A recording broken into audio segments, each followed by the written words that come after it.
For the final week of Black History Spotlights, we will highlight Mr. John Robert Lewis.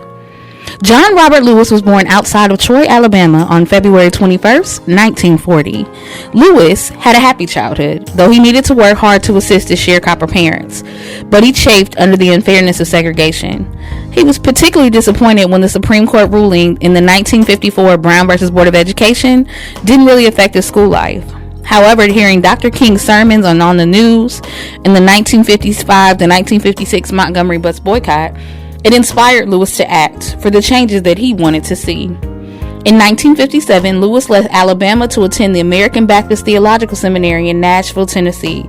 There he learned about nonviolent protests and helped organize sit-ins at segregated lunch counters. He was arrested during these demonstrations, but Lewis committed to the civil rights movement and went on to participate in the Freedom Rides. Freedom Riders challenged the segregated facilities they encountered at interstate bus terminals in the South, which had been deemed illegal by the Supreme Court.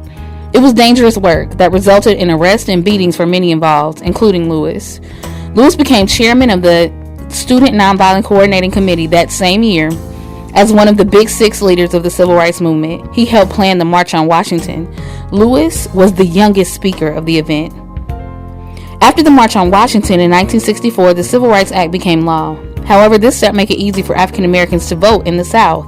To bring attention to the struggle, Lewis and Hosea Williams led a march from Selma to Montgomery, Alabama on March 7, 1965. After crossing the Edmund Pettus Bridge, the marchers were attacked by state troopers.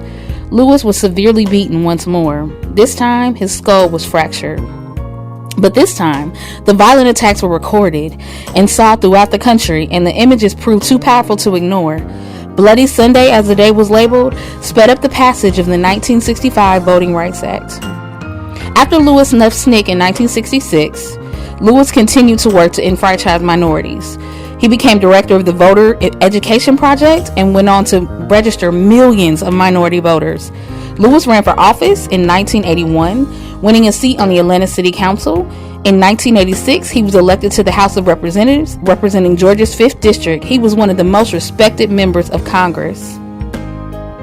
Most importantly, he oversaw the many renewals of the Voting Rights Act, which, when the Supreme Court struck it down in the law and part of the Shelby County versus Holder, Lewis described it as a decision was a dagger to the heart of voting rights acts. Lewis, in December of 2019, sadly announced that he had been diagnosed with stage 4 pancreatic cancer. And although he was clear-eyed about the prognosis, Lewis passed away on July 17, 2020. To just show how powerful this man was, I'll let him sum up in his very own words exactly what kind of trouble he loved to get into. Troy, when we would visit Montgomery, visit Tuskegee, visit Birmingham, I saw those signs that said white men, colored men, white women, colored women, white waiting, colored waiting. As a young child, I tasted the bitter fruits of segregation and racial discrimination, and I didn't like it. I asked my mother, my father, my grandparents, my great-grandparents, why segregation, why racial discrimination? And they would say, that's the way it is. Don't get in the way, don't get in trouble. But one day in 1955, at the age of 15, in the 10th grade, I heard about Rosa Parks.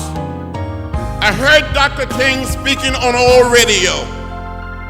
The leadership of Dr. King, his words, the action of Rosa Parks inspired me to find a way to get in the way. I got in trouble. It was good trouble. It was necessary trouble.